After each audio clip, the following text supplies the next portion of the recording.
स्वागत है आप सभी का डेली एस के यूट्यूब प्लेटफॉर्म पे। आज हम इंडियन कॉन्स्टिट्यूशन के अगले टॉपिक पे डिस्कस करेंगे। तो चलते हैं हमारे अगले टॉपिक पे और देखते हैं कि अगला टॉपिक कौन सा है। ठीक है, चलिए अगले टॉपिक हम डिस्कस करते हैं। अगला टॉपिक देख लेते हैं कौन सा अगला टॉपिक है। यहाँ पर आ जाएगा आपका सर्वोच्च न्यायालय उच्च न्यायालय का आपका टॉपिक है आपका, और किसका आपका अधीनस्थ न्यायालय का आपका सबऑर्डिनेट कोर्ट का आपका टॉपिक है। पार्ट 2 है ये। पार्ट 2 में हम देखते हैं किस प्रकार के क्वेश्चंस आते हैं। तो पहले क्वेश्चन का हम चलते हैं, पहले क्वेश्चन से डिस्कस है। सर्वोच्च न्यायालय के न्यायाधीश की नियुक्ति के में राष्ट्रपति किस परामर्श के लिए बाध्य होता है, इस चीज को बोलता है। अब आपके पास आपके 4 ऑप्शन दिए गए हैं। आपका प्रधानमंत्री, एक विधि मंत्री, एक मुख्य न्यायाधीश सहित वरिष्ठ न्यायाधीश का समूह और संसद के बारे में बात करता है। तो आपको याद रखना है, अगर सर्वोच्च न्यायालय का बात कर रहा है, न्यायाधीशों की नियुक्ति का बात करता है, अपॉइंटमेंट का बात करता है, तो सर्वोच्च न्यायालय की नियुक्ति का काम कौन करता है? आपका याद रखना, आपका राष्ट्रपति करता है। राष्ट्रपति करता है, इसको नियुक्ति का काम करता है। लेकिन यहाँ पर क्या बोलता है, राष्ट्रपति किस परामर्श से बाध्य होता है, किस परामर्श से होगा, पहला चीज याद रखना है। तो आपका जब नियुक्ति होती है तो आपको याद रखना है जो मुख्य न्यायाधीश है और मुख्य न्यायाधीश और जो वरिष्ठ न्यायाधीश है उनके सलाह पर ही ये आपके न्यायाधीशों की नियुक्ति की जाती है। तो क्या प्रधानमंत्री का रोल आएगा क्या इसमें? प्रधानमंत्री का कोई भी रोल नहीं आएगा। विधि मंत्री का रोल आएगा क्या? विधि मंत्री का रोल नहीं आएगा। संसद का रोल आ रहा है क्या? संसद का रोल नहीं आएगा। संसद का रोल कब आएगा? संसद का रोल तब आएगा जब न्यायाधीशों की संख्या को बढ़ा रहे हैं, तो संसद विधि द्वारा इनको न्यायाधीशों की संख्या को बढ़ाई जा सकती है। इस चीज को याद रखना। तो आंसर आ जाएगा आपका कौन सा? आपका मुख्य न्यायाधीश सहित वरिष्ठ न्यायाधीश का समूह इसका आंसर होगा क्वेश्चन नंबर फर्स्ट का। ठीक है, क्वेश्चन नंबर सेकंड में चलते हैं। क्वेश्चन नंबर सेकंड बोलते हैं उच्च न्यायालय के न्यायाधीशों की नियुक्ति में किसका परामर्श अनिवार्य नहीं है? आपको याद रखना है, बात हो रही है यहाँ पर उच्च न्यायालय की बात होती है। उच्च न्यायालय की जब भी बात होती है तो आपको याद रखना है ये उच्च न्यायालय से संबंधित आपका न्यायाधीशों की नियुक्ति की बात हो रही है, तो किसका परामर्श अनिवार्य होगा? तो क्या भारत के मुख्य न्यायाधीश का परामर्श होता है क्या? तो ये चीज को याद रखना, भारत के मुख्य न्यायाधीश का परामर्श लिया जाता है। ठीक है, राज्य के राज्यपाल का भी परामर्श लिया जा सकता है। संबंधित उच्च न्यायालय के मुख्य न्यायाधीश से भी परामर्श लिया जा सकता है। लेकिन अगर नहीं है वो रहा तो राज्य के मुख्यमंत्री से परामर्श की आवश्यकता है क्या? तो यहाँ पर एडवाइस लेने की आवश्यकता नहीं, इस चीज को याद रखना। तो इसका आंसर आ जाएगा आपका कौन सा? आपका क्वेश्चन नंबर 2 का आंसर आ जाएगा डी आंसर होगा। ठीक है, चलिए क्वेश्चन नंबर 3 में चलते हैं। निम्नलिखित में से कौन सा सर्वोच्च न्यायालय का न्यायाधीश बनने के लिए अयोग्य होगा? तो ये बात करता है, तो ये पहला ऑप्शन दिख रहा है 10 वर्ष का उच्च न्यायालय का न्यायाधीश। तो ये चीज को याद रखना है आपका, ये चीज सही है आपका। याद रखना योग्य होता है 10 वर्ष तक का 2 या अधिक उच्च न्यायालय में अधिवक्ता रहा हो, ये चीजें सही है। 5 वर्ष तक का उच्च न्यायालय का न्यायाधीश रहा हो, ये चीजें गलत आएगा। 15 वर्ष तक जिला न्यायाधीश हो सकता है क्योंकि वो एक्सपीरियंस में काउंट होगा, इस चीज को आपको याद रखना। तो 5 वर्ष का उच्च न्यायालय का आपका ये चीजें जो होता है न्यायाधीश बनने के लिए अयोग्य हो जाएगा। कहाँ का? सर्वोच्च न्यायालय का। तो इसका आंसर हो जाएगा आपका कौन सा? आपका डी आंसर हो जाएगा। क्वेश्चन नंबर 4 का बात करते हैं। उच्च न्यायालय के न्यायाधीशों के न्यूनतम आयु के बारे में सही कथन क्या है? पहले चीज याद रखना है, उच्च न्यायालय के न्यायाधीशों के न्यूनतम आयु के बारे में संविधान में कहीं पर भी स्पष्ट उल्लेख नहीं किया गया। संविधान में अगर उल्लेख का बात किया जाए तो उल्लेख कहीं पर भी नहीं किया गया है। ठीक है, तो यहाँ पर अगर ऑप्शन देते हैं जैसे 40 वर्ष का दिया, ये चीजें भी नहीं आएंगी। 35 वर्ष दिया, ये भी चीजें नहीं आएंगे। संविधान में निर्धारित नहीं किया गया, कहीं पर भी उल्लेख नहीं है, इस चीज को आपको याद रखना है। और राज्य तय इसको करता ही नहीं है। तो आंसर क्या आ जाएगा? संविधान में निर्धारित नहीं, not specified in the constitution, इसका आंसर होगा। ठीक है, आगे समझ में। अगला क्वेश्चन चलते हैं, क्वेश्चन नंबर 5 का बात करते हैं। क्वेश्चन नंबर 5 में बोलता है न्यायाधीश को पद से हटाने के बाद अंतिम आदेश कौन करता है? अंतिम आदेश कौन देगा आपका भाई? क्या संसद का अधिकार है? क्या ये संसद का अधिकार क्या है? संसद का अधिकार के बारे में अभी डिस्कस किए थे कि न्यायाधीशों की संख्या को बढ़ाना है तो संसद विधि द्वारा ये चीजें कर सकती है। राष्ट्रपति, प्रधानमंत्री और मुख्य न्यायाधीश का बात करता है। क्या न्यायाधीश को पद से हटाने का अंतिम आदेश मुख्य न्यायाधीश देगा? तो ये चीजें गलत आ जाएगी, मुख्य न्यायाधीश नहीं देता, प्रधानमंत्री देंगे। प्रधानमंत्री का कोई रोल नहीं है, तो कौन देगा? आपका राष्ट्रपति ही देगा, क्योंकि इनको नियुक्ति का काम ही किसका होता है? राष्ट्रपति का होता है। इस चीज को आपको याद रखना है। ठीक है, क्वेश्चन नंबर 6 में चलते हैं। क्वेश्चन नंबर 6 बोलता है न्यायाधीश के आचरण पर संसद में कब चर्चा हो सकती है? अगर उनके बिहेवियर का बात करता है आपका, ठीक है, या फिर आपका when can the conduct of a judge be discussed in the parliament? ठीक है, उनके बारे में अगर बात करता है, आचरण के बारे में बात करता है, तो आचरण के बारे में तभी चर्चा हो सकती है जब इनके ऊपर जुडिशियल इम्पीचमेंट लगा हो, न्यायिक महाभियोग का प्रक्रिया चल रहा हो, तभी इस पर डिस्कस किया जा सकता है। अदरवाइज इनके ऊपर कोई भी डिस्कशन नहीं होता, इस चीज को याद रखना है। तो कभी नहीं होता है, सामान्य प्रस्ताव पर होता है, हटाने के प्रस्ताव के समय यानी कि ड्यूरिंग एन इम्पीचमेंट मोशन के समय ही इनमें डिस्कशन किया जा सकता है। तो इसका आंसर हो जाएगा आपका सी, इसका आंसर होगा। ठीक है, क्वेश्चन नंबर आपका 7 में चलेंगे। क्वेश्चन नंबर 7 बोलता है सर्वोच्च न्यायालय की अपीली अधिकारिता का विस्तार होता है। कहां तक होता है सर्वोच्च न्यायालय के अपीलेट आपका अपीलेट का जो आता है आपका एक्सपांड कहां तक, एक्सटेंड कहां तक होता है, इस चीज का बात करता है। तो केवल संविधान से होता है क्या, तो ये चीजें नहीं आएगी। केवल का बात नहीं आएगा। केवल संसद के कानून से होता है क्या, ये भी चीजें नहीं आएगा। संविधान और संसद दोनों से होता है क्या, और राष्ट्रपति का आदेश पे होता है क्या, राष्ट्रपति का आदेश पर ये चीजें नहीं होती। संविधान और संसद दोनों से ही इनका क्या होता है, अपीलीय अधिकारिता का विस्तार होता है। ऐसा क्यों कहा गया, क्योंकि संविधान में हमारे संविधान में ये चीज बताई गई है कि सर्वोच्च न्यायालय होगा, सर्वोच्च न्यायालय के न्यायाधीश होंगे। आपके अन्य न्यायाधीशों के बारे में भी व्याख्या किया गया है।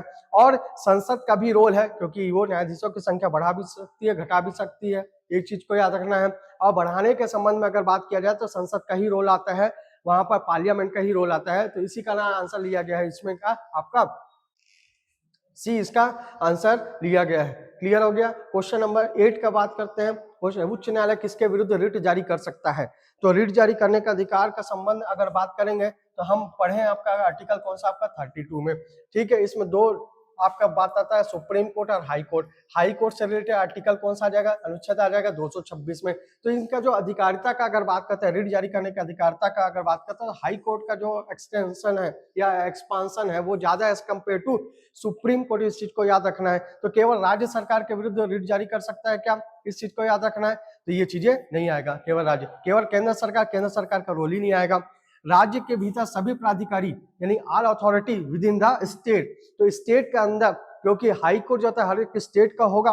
ठीक है, तो अगर स्टेट का हाई कोर्ट है तो स्टेट के अंडर में जितने भी मैटर्स हो, अथॉरिटी होंगे, उनके अगेंस्ट में आपका याद रखना है ये रिट जारी कर सकता है। तो इसका आंसर आ जाएगा all authority with in the state, इसका आंसर होगा सी, इसका आंसर होगा। क्लियर हो गया। क्वेश्चन नंबर 9 बोलता है आपका सर्वोच्च न्यायालय की सलाहकारी अधिकारिता किसके अनुरोध पर आपका प्रयोग होती है। अब यहाँ पर हम लोग को डिस्कस करना जरूरी है। क्या 4 ऑप्शन आपको दिखाई दे रहे हैं, प्रधानमंत्री, संसद, राष्ट्रपति और मुख्य न्यायाधीश। सर्वोच्च न्यायालय की सलाहकारी अधिकारिता के बारे में बात करता है। ठीक है, अब सलाहकारी अधिकारिता के बारे में जब भी बात करेगा, आर्टिकल को आपको याद रखना है, आपको किसको, आपका 143 को याद रखना है। आर्टिकल कौन सा, अनुच्छेद आपको 143 को याद रखना है। क्या अनुच्छेद बोलता है, इस चीज को भी डिस्कस करेंगे। तो सुप्रीम कोर्ट और किसका बात हुआ है, प्रेसिडेंट का बात होता है, प्रेसिडेंट का बात होता है। अगर प्रेसिडेंट कोई भी आपका बात करेंगे, एडवाइजरी अगर मांगेगा किससे, आपका सुप्रीम कोर्ट से अगर मांगता है, अगर डिमांड करता है तो सुप्रीम कोर्ट उसको एडवाइस देगा। अब दूसरा कंडीशन क्या याद रखना है, सुप्रीम कोर्ट के एडवाइस को मानना, प्रेसिडेंट को मानना या ना मानना किसके ऊपर डिपेंड करता है, प्रेसिडेंट के ऊपर डिपेंड करता है। वो बाउंडेड नहीं है कि वो एडवाइस जो दे सुप्रीम कोर्ट उसको माने ही। तो इसका आंसर क्या आ जाएगा आपका, कौन सा आंसर आ जाएगा, सी, इसका आंसर हो जाएगा। क्लियर हो गया। अगला क्वेश्चन चलते हैं, इसी में बात करते हैं क्वेश्चन नंबर 10 का बात करते हैं। उच्च न्यायालय का न्यायाधीश सामान्यतः पद पर रहता है। अब यहाँ पर बात हो रहा है, तो उच्च न्यायालय का बात हुआ है, आपका याद रखना उच्च न्यायालय का। हम तीनों का बात कर लेते हैं, सुप्रीम कोर्ट, हाई कोर्ट और लोअर कोर्ट का बात कर लेते हैं। और यहाँ पर बात किया है कब तक पद पर बने रहता है। यहाँ पर अगर बात करेंगे तो 65 साल का बात करते हैं, यहाँ पर बात करते हैं 62 साल का बात करते हैं, और यहाँ पर बात करेंगे तो कितने साल का बात करेंगे, 60 साल का बात करेंगे। अब बात किया गया किसका, आपका हाई कोर्ट का बात किया गया, उच्च न्यायालय का बात किया गया, तो आंसर क्या आ जाएगा आपका, कौन सा, 62 साल। अगर यही सुप्रीम कोर्ट यहाँ पर लिख देंगे तो आंसर क्या आ जाएगा आपका, 65 साल। और यहीं पर लोअर कोर्ट लिख दिया गया, लोअर कोर्ट का आंसर क्या आ जाएगा आपका, 60 साल, इसका आंसर होगा। तो इस क्वेश्चन का जो आंसर हाई कोर्ट वाले का आंसर जो है वो कौन सा आ जाएगा आपका, कौन सा, 62 साल, इसका आंसर होगा। इस चीज को आपको याद रखना है। ठीक है, अगले क्वेश्चन में चलते हैं। चलिए अगला क्वेश्चन, सर्वोच्च न्यायालय के न्यायाधीश का कार्यकाल होता है। अभी डिस्कस किया है, सर्वोच्च न्यायालय के न्यायाधीश का कार्यकाल कितना होता है आपका, 65 साल होता है। इस चीज को आपको याद रखना है, सी, इसका आंसर होगा। चलिए अगला क्वेश्चन में चलते हैं, क्वेश्चन नंबर 12 में चलते हैं। न्यायाधीश का त्यागपत्र किसे दिया जाता है, न्यायाधीश का त्यागपत्र किसे दिया जाता है। अब आपको याद रखना, न्यायाधीश कभी भी का रिलेशन अगर बता रहा है, न्यायाधीश का रिलेशन बताता है, तो त्यागपत्र किसको देगा, किसको देगा। तो आपको याद रखना, इनकी नियुक्ति कौन करता है, इनकी नियुक्ति कौन करता है, आपका प्रेसिडेंट करता है। कौन करता है, प्रेसिडेंट, राष्ट्रपति करता है। तो त्याग पत्र भी किसको देंगे, राष्ट्रपति को देंगे। तो इसका आंसर हो जाएगा आपका कौन सा, सी, आंसर हो जाएगा। ठीक है, आगे समझ में। चलिए अगला क्वेश्चन चलते हैं, क्वेश्चन नंबर 13 में चलते हैं। क्वेश्चन नंबर 13 क्या बोलता है, उच्च न्यायालय के न्यायाधीश के वेतन और भत्तों में परिवर्तन के बारे में क्वेश्चन। पहला, सरकार कर सकती है, सरकार घटा सकती है, सेवा के दौरान नुकसानदायक नहीं हो सकता है और राज्य सरकार तय कर सकती है। अब यहाँ पर याद रखना, सेवा शर्तों के बारे में बोल रहा है, सैलरी अलाउंस के बारे में बोलता है। क्या टर्म्स एंड कंडीशन है कि अगर कोई व्यक्ति न्यायाधीश, उच्च न्यायालय का न्यायाधीश बनता है तो उसके वेतन और भत्तों में कटौती नहीं किया जा सकता उसके कार्यकाल के दौरान। इस चीज को आपको ध्यान में रखना है। तो क्या ये सरकार कर सकती है क्या कटौती? ये चीजें नहीं कर सकती, इस चीज को याद रखना है। सरकार घटा सकती है? बिल्कुल नहीं घटा सकती। सेवा के दौरान नुकसानदायक नहीं हो सकता है, और यही चीजें मैंने अभी चर्चा किया 2 मिनट पहले कि सेवा जब टर्म्स उनका चल रहा है तो उनके उस दौरान उसमें कोई भी नुकसान उनको नहीं पहुंचना चाहिए, ऐसा मैटर होता है। तो इसका आंसर आ जाएगा आपका कौन सा? सी इसका आंसर होगा। क्लियर हो गया? अगला क्वेश्चन चलते हैं, क्वेश्चन नंबर 14 का बात करते हैं। तदर्थ न्यायाधीश की नियुक्ति की जाती है। तदर्थ न्यायाधीश की नियुक्ति कब की जाती है? बात हो रहा है आपका किसका? एडॉक जज का बात होता है। किसका बात हो रहा है? एडॉक जज का बात होता है। कब होता है एडॉक जज का बात, कब होता है? इस चीज को आपको याद रखना है। तो क्या स्थायी रिक्ति में होता है, क्या अस्थायी रूप से सर्वोच्च न्यायालय में होता है, या केवल उच्च न्यायालय में होता है और राष्ट्रपति की इच्छा से ये काम करता है? तो तदर्थ आपका न्यायाधीश का मैटर को याद रखना है आपको। सुप्रीम कोर्ट से रिलेटेड आ जाएगा, और सुप्रीम कोर्ट से रिलेटेड अगर आएगा तो क्या स्थायी रूप से हो जाएगा तदर्थ न्यायाधीश का? तो तदर्थ न्यायाधीश का अस्थायी रूप से होता है, इस चीज को याद रखना है आपको। ठीक है, तो अस्थायी रूप से होता है और सर्वोच्च न्यायालय में होता है, इस चीज को याद रखना है। तो आंसर आ जाएगा आपका कौन सा? आपका बी इसका आंसर होगा। इस चीज को आपको याद रखना। ठीक है, आगे समझ में। अगला क्वेश्चन चलेंगे आपका 15 नंबर का क्वेश्चन। तदर्थ न्यायाधीशों किसमें से लिया जाता है? अब किसमें से लिया जाता है का मतलब क्या हो जाएगा? जब सर्वोच्च न्यायालय में, ठीक है, एडॉक जज का रिक्वायरमेंट होता है, तो एडॉक जज का रिक्वायरमेंट कब होगा आपका? तो एडॉक जज का रिक्वायरमेंट आपको याद रखना है जब कोई भी सेशन चल रहा है, मान लीजिए कोर्ट में या मीटिंग हो रही है, उसमें आपका जो सदस्य है या फिर जो जज है वो उतने नहीं आए हैं जिससे कि मीटिंग स्टार्ट होगा, इसी का एडॉक को लिया जाता है। अब एडॉक को लेने का मतलब समझना, एडॉक को लेने का मतलब कहाँ से लिया जाएगा? तो नीचे आपके सबऑर्डिनेट कोर्ट से लिया जाएगा। तो सुप्रीम कोर्ट के नीचे का कोर्ट कौन सा है आपका? हाई कोर्ट आ जाएगा, तो हाई कोर्ट से लिया जाएगा। तो यहाँ पर दिख रहा है क्या डिस्ट्रिक्ट कोर्ट से लिया जाएगा? नहीं लिया जाएगा। क्या सेवानिवृत्त सुप्रीम कोर्ट का न्यायाधीश होता है? बिल्कुल नहीं होता है। उच्च न्यायालय का न्यायाधीश को लिया जाता है, और बिल्कुल ये चीज सही है। तो आंसर आ जाएगा आपका हाई कोर्ट के जज को लिया जाता है, इस चीज को आपको याद रखना है। ठीक है, अगला क्वेश्चन आ जाएगा क्वेश्चन नंबर आपका 16 का। कार्यवाहक मुख्य न्यायाधीश के बारे में बात करता है, नियुक्ति कब होती है? कार्यवाहक कब बात किया जाएगा? एक्टिंग चीफ जस्टिस का बात कब किया जाएगा? अगर इसका बात कर रहा हूं तो कब किया जाएगा? या तो जो चीफ जस्टिस है वो एब्सेंट है, या तो उसका पोस्ट क्या आ जाएगा आपका? वेकेंट है, या तो आपका वो एबल नहीं है या फिर असमर्थ है उस काम को करने के लिए, तब ये चीजें किया जाएगा। तो एब्सेंट है या वेकेंट है तब एक्टिंग चीफ जस्टिस का काम होता है। तो क्यों होता है आपका? क्या बोलता है? मुख्य न्यायाधीश सेवानिवृत्त हो जाए, मुख्य न्यायाधीश अनुपस्थित या पद रिक्त हो, नया उच्च न्यायालय बने, या राष्ट्रपति आदेश दे। तो आपको मैं बताया हूं एब्सेंट और वेकेंट हो, तो आंसर क्या आ जाएगा आपका? बी इसका आंसर हो जाएगा। ठीक है, आगे समझ में। अगला क्वेश्चन चलते हैं, क्वेश्चन नंबर 17 का बात करते हैं। क्वेश्चन नंबर 17 बोलते हैं कार्यवाहक न्यायाधीश की नियुक्ति होती है। किसके लिए होती है? कार्यवाहक न्यायाधीश को एक्टिंग कब काम कर रहा है, या तो वो एब्सेंट हो या तो वो वेकेंट हो। तो भाई जब वो एब्सेंट या वेकेंट है तो आपको याद रखना है क्या स्थायी पद के लिए, या सीमित समय के लिए, या आजीवन या प्रोबेशन पीरियड पे किया जाता है? तो आपको याद रखना है फॉर अ लिमिटेड टाइम, यानी सीमित समय के लिए इसके किया जाता है। क्वेश्चन नंबर 18 में चलते हैं। क्या बोलता है? सर्वोच्च न्यायालय किस प्रकार का न्यायालय है? किस प्रकार का न्यायालय है? तो आप बात कर रहे हैं सर्वोच्च न्यायालय का, आपका बात करते हैं तो सर्वोच्च न्यायालय का बात करते हैं तो हम सीधे चलते हैं आपका कोर्ट ऑफ रिकॉर्ड में। किस में चलेंगे? कोर्ट ऑफ रिकॉर्ड में। कोर्ट ऑफ रिकॉर्ड का रिलेशन आपका कौन सा? आर्टिकल 129 से। इस चीज को याद रखना है कि हर आपका सुप्रीम कोर्ट का बात करता है, रिकॉर्ड रखता है, और उस रिकॉर्ड का आपका कंटेम्प्ट अगर कोई करता है तो उसके लिए वो पनिश भी कर सकता है, दंड भी दिया जा सकता है। तो आपका किस प्रकार का आएगा? अपीली तो है आपका, दंड का बात करेगा। कोर्ट ऑफ रिकॉर्ड है तो किस प्रकार का न्यायालय है आपका? कोर्ट ऑफ रिकॉर्ड टाइप का ये न्यायालय या कोर्ट है, इस चीज को आपको याद रखना है। ठीक है, आगे समझ में। अगला क्वेश्चन, कोर्ट ऑफ रिकॉर्ड होने का अर्थ क्या है? अभी हम डिस्कस किए कोर्ट ऑफ रिकॉर्ड होने का अर्थ निर्णय बदले नहीं जा सकते, ये चीजें गलत आ जाएगा। निर्णय का रिकॉर्ड स्थायी साक्ष्य होता है। क्या है आपका? The record of the decision serve as a permanent evidence. तो किस एविडेंस का बात करता है? परमानेंट एविडेंस का बात करता है। तो ये एक एग्जांपल बन जाएगा सामने वाले सबऑर्डिनेट कोर्ट के लिए, इस चीज को भी याद रखना है, उसी को बोला जाता है कोर्ट ऑफ रिकॉर्ड। तो आंसर आ जाएगा इसका बी आंसर होगा। क्लियर हो गया? आगे चलते हैं क्वेश्चन नंबर 20 में चलते हैं। उच्च न्यायालय को अवमानना की सजा देने का अधिकार प्राप्त है क्योंकि क्योंकि उच्च न्यायालय भी याद रखना क्या है, वो कोर्ट ऑफ रिकॉर्ड है, तो बी भी इसका आंसर हो जाएगा। क्लियर हो जाएगा। चलिए ये क्वेश्चन था आपका, कौन सा आपका 20 का, तो 20 का भी डिस्कस किए। क्या है आपका, हाई कोर्ट और सुप्रीम कोर्ट दोनों ही क्या आ जाएगा आपका, कोर्ट ऑफ रिकॉर्ड हो जाएगा, तो इसका आंसर हो जाएगा आपका कौन सा, बी इसका आंसर होगा। इस चीज को आपको याद रखना है। चलिए क्वेश्चन नंबर 21 में चलते हैं, 21 में चलते हैं। उच्च न्यायालय रिट जारी कर सकता है। अभी हमने डिस्कस किया थोड़ी देर पहले कि आर्टिकल 226 का बात किया और आर्टिकल 32 का बात किया, तो रिट जारी करने का अधिकार तो दोनों का है, हाई कोर्ट को भी है, सुप्रीम कोर्ट को है। लेकिन जो आपका एरिया का बात करेंगे, एक्सपांशन का बात करेंगे, वो as compared to supreme court, high court को ज्यादा है।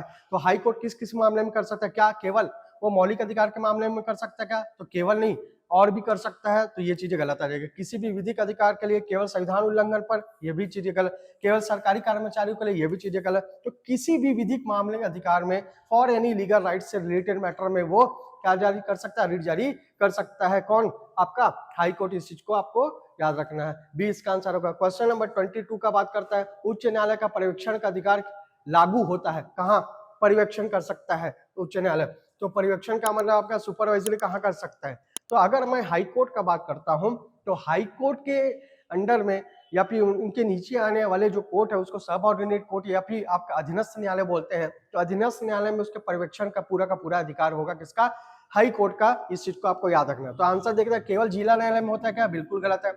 सभी अधीनस्थ न्यायालयों पर इसके पर्यवेक्षण का अधिकार होगा। इसका आंसर हो जाएगा आपका कौन सा, बी इसका आंसर होगा। क्वेश्चन नंबर 23 में चलते हैं। न्यायाधीश की स्वतंत्रता का प्रमुख आधार नहीं है बोलता है, कौन सा बेसिस नहीं है, क्या आधार नहीं है भाई, तो यहाँ पर डिस्कस कर लेते हैं। फिक्स टेन्योर, तो फिक्स टेन्योर तो है आपका, एक चीज को याद रखना, क्योंकि न्यायाधीश से संबंधित में फिक्स टेन्योर जैसे 65 ईयर का बात किए, 62 ईयर का बात किए, 60 ईयर का बात किए, तो ये कहाँ दिखाता है, ये टेन्योर का बात करता है।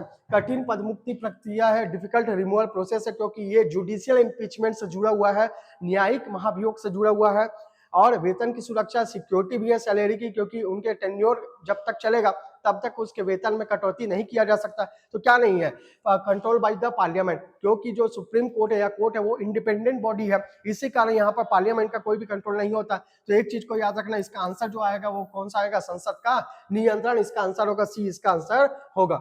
ठीक है, अगले क्वेश्चन में चलते हैं, क्वेश्चन नंबर 24 में चलते हैं। सर्वोच्च न्यायालय के न्यायाधीश की संख्या संविधान में निश्चित है, संसद द्वारा निर्धारित है, राष्ट्रपति तय करता है, मुख्य न्यायाधीश तय करता है। इस चीज को आपको याद रखना। सर्वोच्च न्यायालय के न्यायाधीशों की संख्या का अगर बात किया जाएगा, तो हम बात किए अगर आर्टिकल 124 का बात करते हैं, 124 के सब क्लॉज का भी बात करते हैं, तो 124 में अगर बात करते हैं तो 124 में बोला गया है कि संसद विधि द्वारा ये डिसाइड कर सकती है कि न्यायाधीशों की संख्या क्या चीज होगी। तो यहाँ पर संविधान में निश्चित है क्या, संविधान में निश्चित नहीं है, ये चेंजेस आ सकते हैं। संसद द्वारा निर्धारित होता है, बिल्कुल ये 100% सही है। डिटरमाइन किया जाता है किसके द्वारा, संसद के द्वारा। तो इसका आंसर हो जाएगा आपका कौन सा, आपका बी इसका आंसर हो जाएगा। अगला क्वेश्चन आ जाएगा, न्यायाधीशों का स्थानांतरण किस आधार पे होता है, न्यायाधीशों का स्थानांतरण किस आधार पे होगा। तो अगर पहला बात करें as the form of the punishment, तो अगर पनिशमेंट का बात होगा तो वही आपका पनिशमेंट वाला तो बात ही नहीं है। तो ये किस आधार पे आपका अगर बोला जाएगा, तो ये रिमूव कैसे होते हैं अपने पोस्ट से, तो इम्पीचमेंट के, जुडिशियल इम्पीचमेंट का प्रोसेस चलता है। इस चीज को याद रखना है। किस कारण से हो सकता है, राज्य सरकार की डिमांड पर ये चीजें नहीं हो सकती। अपॉन वॉलंटरी एप्लीकेशन या फिर आपका स्वैच्छिक आवेदन करने पर ये भी चीजें नहीं होगी। तो आंसर आएगा आपका कौन सा, प्रशासनिक कारण से, फॉर एडमिनिस्ट्रेटिव रीजन से उनका ट्रांसफर किया जा सकता है। ठीक है, अगला क्वेश्चन चलते हैं हम।